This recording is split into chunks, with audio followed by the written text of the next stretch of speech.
All right, hello everybody. This is Don C. Weber again here at the ICS Summit in Orlando. I'm being joined by Eric Byres, correct? Yes. I got it right again. So Eric is the CTO of Adulis Technologies, right? Yeah, that's correct. Awesome. And you've actually spoken already, so that's already been recorded. And your talk was making use of all the SBOMs. Right? And so can you kind of explain to what your talk is, just a brief summary of it, and maybe describe what an SBOM is in case people don't know about that? I'm happy to do that.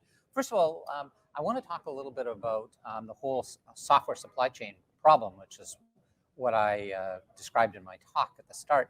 And if you listen to Chris Inglis's talk, you'll hear the same thing, that the bad guys, particularly foreign agents and cyber criminals, are switching over to use software supply chain as their method of attack because there's just a terrific return on investment.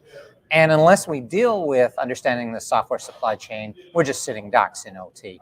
And we're going to have all sorts of really nasty events, and we're already starting to get those. So the real important thing about securing our software supply chain is transparency. You can't go to all of your suppliers and go check their firewall rules or check if they've got firewalls. You can't go physically and check their build systems. You've got to trust them. And the only way you can do that is if you have transparency. And that's the guts of my message is we need transparency between our suppliers and our suppliers and our users so that we know what software is being included in a software bundle or a package or a product. And then as users of software, particularly OT software and hardware and firmware, what are the risks we're taking and what do we do to mitigate them? So when you're talking about the SBOMs, the software bill of materials, you're talking about software packages that are developed by a company, whether it's open source or by another company, and then the development teams will pull that software package, those libraries in, and use that. Vulnerabilities in that will go to multiple different solutions across products for vendors. Is that what we're talking about? Yeah, that's exactly it. We're talking about the fact that nobody builds software from scratch today. We all use, no matter whether you're a big company or a little company, no matter what industry you're in, you're using software that's made up of other people's software, whether it's open source or proprietary libraries from companies that specialize, say, in field bus drivers or whatever.